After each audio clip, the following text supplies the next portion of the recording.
പ്രധാന വാർത്തകൾ വീണ്ടും. വക്കാലത്ത് നാരായണൻകുട്ടി വിദ്യുച്ഛക്തി വകുപ്പ് മന്ത്രി ശശിധരക്കുറുപ്പിനെതിരെ ഫയൽ ചെയ്ത കേസ് പാലക്കാട് ജില്ലാ കോടതിയിൽ ഇന്ന് വിചാരണയ്ക്കെടുക്കും.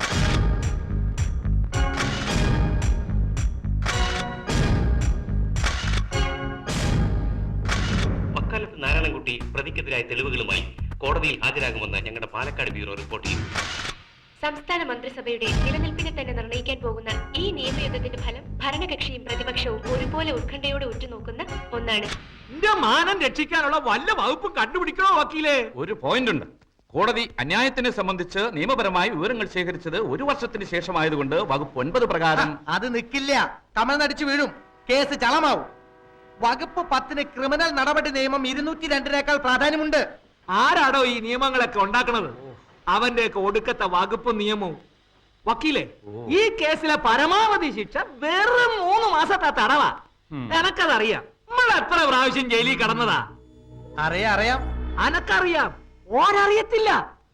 അതുകൊണ്ട് നമ്മൾ മന്ത്രിയായി. ഇപ്പൊ വിദ്യുച്ഛക്തി മന്ത്രിക്ക് വക്കാലത്ത് നാരായണൻകുട്ടീന്റെ ഷോക്ക് ട്രീറ്റ്മെന്റ് എന്ന് പത്രത്തിലെ തലക്കെട്ട്. ആ വഴിക്കൊന്ന് ആലോചിച്ചാലോ സാർ? സാറിന് മെന്റൽ ആണെന്ന് പറഞ്ഞൊരു ഷോക്ക് ട്രീറ്റ്മെന്റിന്റെ സർട്ടിഫിക്കറ്റ് സംഘടിപ്പിച്ചാലോ? എടോ, ഒരു സർട്ടിഫിക്കറ്റ് തിരുത്തിയതിന്റെ ഊരാക്കൂട് കഴിക്കാൻ ശ്രമിക്കുമ്പോഴാണ് മറ്റൊരു സർട്ടിഫിക്കറ്റ്. വക്കീലെ, വെള്ളത്തിൽ കിടക്കണ തവളയ്ക്ക് കരിക്ക് വെട്ടി കൊടുക്കല്ലേ. വക്കീല് പല വകുപ്പും പറയും. വല്ലത് നടക്കണ പോലീസിന്റെ വകുപ്പ് നടക്കൂ. അവനൊന്നും കോടതിയിൽ ഹാജരാവാൻ പാടില്ല, അല്ലേ സാർ? അങ്ങനെ വല്ലതും ചെയ്യും മിന്നല് Chandra. Pollution control certificate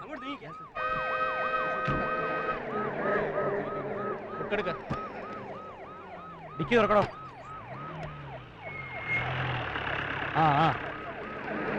sir, അവൻ ഇന്ന് കോടതിയിൽ കൃത്യസമയത്ത് എത്തരുത്. ഓക്കെ?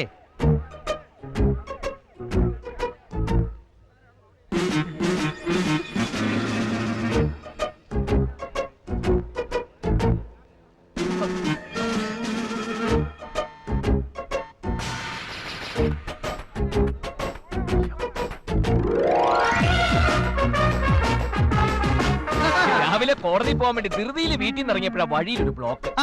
ഞാൻ വിചാരിച്ചു വല്ല ആക്സിഡന്റ് ആയിരിക്കും. അപ്പോഴാണ് ആരോ പറഞ്ഞത് പോലീസ് ചെക്കിംഗ് ആണെന്ന്. നോക്കിയപ്പോ സാറ്. പിന്നെ ഞാൻ വിചാരിച്ചു മാസാവസാനം ആവുമ്പോഴാണല്ലോ പരിപാടി.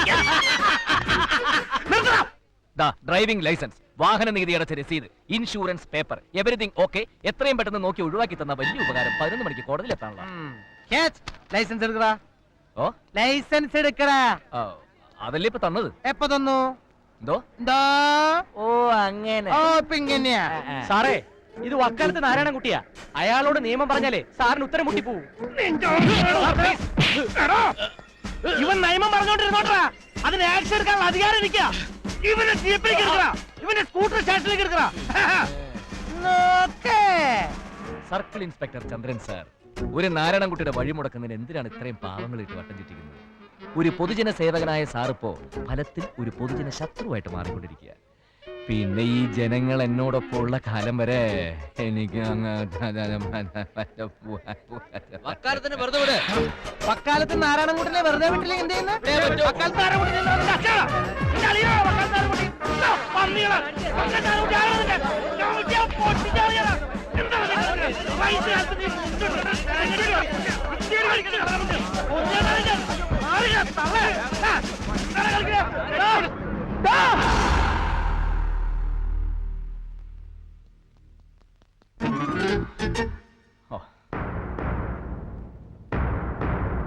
വക്കാലത്ത് നാരായണൻകുട്ടി എന്നാണ് പേര് അല്ലേ? അല്ല, നാരായണൻകുട്ടി എന്നാണ് പേര്.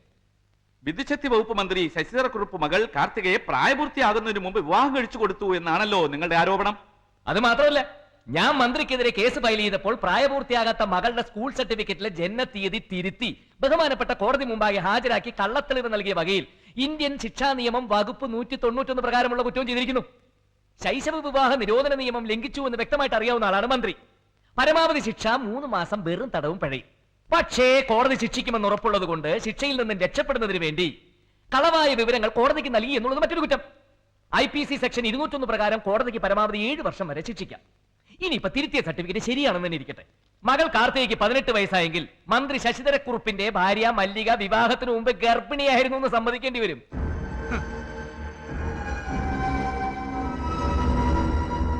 രേഖയനുസരിച്ച് മന്ത്രിക്ക് ഇപ്പൊ 53 വയസ്സ്, കല്യാണം നടന്നത് 36ാമത്തെ വയസ്സിൽ. യുവർ ഓണർ, മന്ത്രി ശശിധരക്കുറുപ്പിന്റെ കല്യാണക്കുറി ഞാനിവിടെ ഹാജരാക്കുന്നു. ഇനിയിപ്പോ ഇതെല്ലാം മന്ത്രി നിരാകരിച്ച് കാർത്തിക തന്റെ മകളെ അല്ല എന്ന് വരുത്തി തീർക്കുവോ എന്നുള്ളതാണ് എന്റെ പേടി. വക്കാലത്ത് നാരായണൻകുട്ടി വിദ്യുത് ശക്തി മന്ത്രി ശശിധരക്കുറുപ്പിനെതിരെ ഫയൽ ചെയ്ത പ്രമാദമായ കേസിൽ മന്ത്രി കുറ്റക്കാരനാണെന്ന് കോടതി വിധിച്ചു. വിധിയെ തുടർന്ന് മന്ത്രി തന്റെ സ്ഥാനം രാജിവെക്കാൻ നിർബന്ധിതനായി. നിയമം ഒരായുധമാക്കി മനുഷ്യാവകാശ ലംഘനത്തിനെതിരെ വളരെ പ്രാക്ടിക്കലായി കോടതി വഴി പടപൊരുതുന്ന അദ്ദേഹത്തെ നമുക്കിന്ന് കണ്ണടയിലൂടെ പരിചയപ്പെടാം. പാലക്കാട് ജില്ലയിലെ വാണിയംകുളം ഗ്രാമം.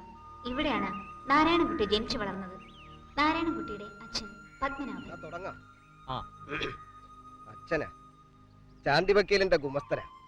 നാരായണൻകുട്ടിയെ വക്കീൽ പരീക്ഷയ്ക്ക് അയക്കണമെന്നുണ്ടായിരുന്നു. അത് പിന്നെ സർക്കാർ ജോലി കിട്ടിയപ്പം അയച്ചില്ലെന്നേ ഉള്ളൂ. ചുറ്റുപാടൊക്കെ അങ്ങനെ ആന്നേ. ഡിഗ്രി എടുത്തില്ലെന്നേ ഉള്ളൂ. നാട്ടുകാർക്ക് അവനൊരു വക്കീൽ തന്നെയാ. അതല്ലേ വക്കാലത്തെന്ന് വിളിക്കുന്നത്. അത് കേൾക്കുമ്പം ഒരു സന്തോഷവുമാ രസവുമാ. മതിയല്ലോ. അമ്മ കാർത്യായനി, അനുജത്തി നിവേദിത. നാട്ടുകാരുടെ എല്ലാ പ്രശ്നങ്ങൾക്കും അവൻ ഏത് കോടതിയിലും പോകും. പക്ഷെ വീട്ടിലെ ഒരു കാര്യത്തിലും അതിലെനിക്ക് പരാതിയുണ്ട്. പക്ഷെ നാട്ടുകാർ പറയുന്നത് ഏട്ടൻ ഇലക്ഷൻ എന്നാ ജയിക്കുമെന്നാ. തിരുവനന്തപുരത്തേക്കുള്ള സ്ഥലമാറ്റം താങ്കൾക്കൊരു പണിഷ്മെന്റ് ആണെന്ന് പറഞ്ഞാൽ? തിരുവനന്തപുരത്തേക്കൊരു പണിഷ്മെന്റ് ട്രാൻസ്ഫർ ഒന്നുമല്ല, സെക്രട്ടേറിയറ്റിൽ ഒരു ഡെപ്യൂട്ടേഷൻ. ചിലപ്പോ അവർക്കിതൊരു പണിഷ്മെന്റ് ട്രാൻസ്ഫർ ആയിരിക്കാം, പക്ഷെ എനിക്ക് അങ്ങനെ തോന്നിയിട്ടില്ല. ഈ രോഗി ഇച്ഛിച്ചതും പാല് വൈദ്യം കൽപ്പിച്ചതും പാല് എന്ന് പറഞ്ഞ പോലെ അനന്തപത്മനാഭന്റെ നാടല്ലേ. പാൽക്കടലിൽ കിടന്നുകൊണ്ട് അനന്തപത്മനാഭൻ നീട്ടിയൊരു വിളിയ വക്കാലത്ത് നാരായണൻകുട്ടിയേ എന്ന്. വിളി കേൾക്കാതിരിക്കാൻ പറ്റുമോ? ചിലപ്പോ അസുരന്മാർക്കെതിരെ കേസ് കൊടുക്കാനാവും.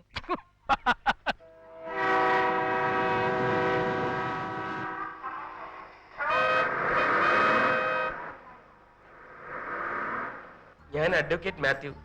ഇങ്ങോട്ട് പെട്ടെന്ന് എത്താൻ ഒരു ഫോൺ കോൾ കിട്ടിയിട്ട് വന്നതാ. എസ് അദ്ദേഹം ഇപ്പൊ വരും. സാർ അകത്തോട്ടിരിക്കണം. എസ് ഐയോ?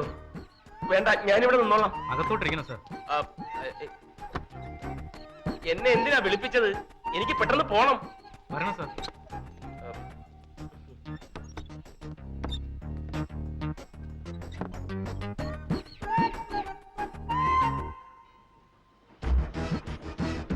എടാ മാത്യു, പാല് മുഴുവൻ കുടിക്കേ, ഇല്ലെങ്കിൽ അമ്മ ഇപ്പൊ പോലീസിനെ വിളിക്കും.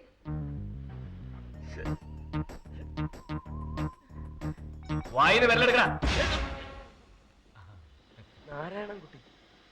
ഓഹോ, വണ്ടി ഇറങ്ങി കാല് കുത്തുമ്പോഴത്തേക്ക് നീ പ്രശ്നം ഉണ്ടാക്കിയല്ലേ? പ്രശ്നോ? റെയിൽവേക്കാരുണ്ടാക്കിയ ഒരു പ്രശ്നത്തിന് പരിഹാരം ആവശ്യപ്പെട്ടപ്പോ അവരെന്നെ പിടിച്ച് ലോക്കപ്പിലിട്ടു.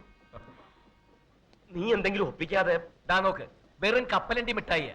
ഇതിന് മാക്സിമം റീറ്റെയിൽ പ്രൈസ് 11 രൂപ 50 പൈസയാ. പക്ഷെ തീവണ്ടിയിൽ എന്നോട് ഇതിന് 12 രൂപ വാങ്ങിയത്. സർവീസ് ചാർജ് ഈടാക്കിയതാവും. നാരായണൻകുട്ടി, റെയിൽവേ മൊബൈൽ അല്ലേ? അത് മുടൻ തന്നെയായോ. പാക്കേജിംഗ് ആൻഡ് കമ്മോഡിറ്റീസ് ആക്ട് എന്താ റെയിൽവേക്കും ബാധകല്ലേ? നീ പറ, ഇവനെ ഒന്നും വെറുതെ വിട്ടൂടാ, കേസ് ചാർജ് ചെയ്യണം. എന്താ നീ ബാധിക്കില്ലേ? 12 രൂപയാണ് നീ കൊടുത്തെന്ന് എന്താ തെളിവ്? ഞാൻ ബില്ല് വാങ്ങി. ആദ്യം ബില്ല് തരാൻ കൂട്ടാക്കിയില്ല. വിൽപ്പന നികുതി നിയമപ്രകാരം ഏതൊരു സാധനം വിൽക്കുമ്പോഴും 10 രൂപയിൽ കൂടുതലാണ് വിലയെങ്കിൽ നിർബന്ധമായും ബില്ല് തന്നിരിക്കണം എന്നാണ് നിയമമെന്ന് ഞാൻ പറഞ്ഞപ്പോഴാണ് അവൻ ബില്ല് തന്നത്. എന്റെ അടുത്ത് അവന്റെ കളി. കൊടുക്കും, കേസ് കൊടുക്കും, ഉറപ്പാ. 50 പൈസക്ക് വേണ്ടി കേസ് കൊടുക്കണോ? മക്കളെ, 50 പൈസയുടെ വില നിനക്കറിയില്ല, പക്ഷെ എനിക്കറിയാം. വെളിച്ചെണ്ണ ലിറ്ററിന് 28 രൂപ ഉണ്ടായിരുന്നപ്പോ 100 മില്ലിക്ക് 3 രൂപ വാങ്ങിയ കടക്കാരനോട് ബാക്കി 20 പൈസക്ക് വേണ്ടി എന്റെ അമ്മ തർക്കിക്കുന്ന ഞാൻ കണ്ടിട്ടുണ്ട്. അന്ന് 20 പൈസ കൊടുത്തൊരു തീപ്പെട്ടി കിട്ടും. ഒരു നിയമം ഉണ്ടെങ്കിൽ അത് പാലിക്കണം. ഈ നാട്ടിൽ ഉപഭോക്തൃ സംരക്ഷണ കോടതി എന്നൊന്നുണ്ടെന്ന് യുവമാരൊക്കെ അറിയട്ടെ. കടലമുട്ടായി വിൽക്കുന്ന പയ്യനോടാ നിന്റെ ഈ വാശി. റെയിൽവേ ജനറൽ സൂപ്പർവൈസറുടെയും കാറ്ററിംഗ് സൂപ്പർവൈസറുടെയും അറിവോടും സമ്മതത്തോടും കൂടിയാണ് വിൽപ്പന. അമിത വില ഈടാക്കുന്നതിനെതിരെ റെയിൽവേക്കെതിരെ കൺസ്യൂമർ കോർട്ടിൽ ഞാൻ കേസ് ഫയൽ ചെയ്യും, ഉറപ്പാ. പിന്നെ ഏത് വകുപ്പിലാണ് ഇവന്മാർ എന്നെ പിടിച്ച് ഇതിനകത്തിട്ടെന്നുള്ളത് എനിക്കും അറിയാം. വകുപ്പ് നമ്മള് ക്രിമിനൽ നടപടി നിയമത്തിൽ 57 വകുപ്പ് പ്രകാരം കുറ്റം ചെയ്ത ആളെ 24 മണിക്കൂർ വരെ കസ്റ്റഡിയിൽ വെക്കാം. വക്കാലത്തുകാരാണ് കുട്ടിക്ക് അത് അറിയില്ല എന്നുണ്ടോ?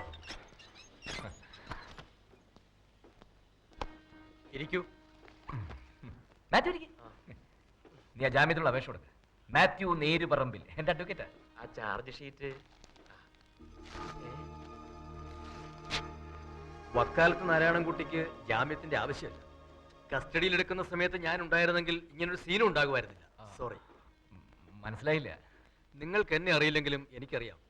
ഓർമ്മയുണ്ടോ പണ്ട് ഒറ്റപ്പാലം റെയിൽവേ ക്വാർട്ടേഴ്സിൽ താമസിച്ച ഒരു ദാക്ഷായണിയമ്മയെ? ആ, ദാക്ഷായണിയമ്മ ടീച്ചർ. ഒറ്റപ്പാലം മുനിസിപ്പാലിറ്റിയിലെ ഓടയില് പൊട്ടിയ സ്ലാബിൽ കുടുങ്ങി കാലൊക്കെ നഷ്ടപ്പെട്ട. അതെ, അവര് തന്നെ എന്റെ അമ്മയാ. നാരായണൻകുട്ടി കേസ് കൊടുത്തുകൊണ്ട് മാത്രമാണ് നഷ്ടപരിഹാരം കിട്ടിയത്. അത് മറക്കാൻ മാത്രം ഞാനൊരു പോലീസുകാരനായിട്ടില്ല.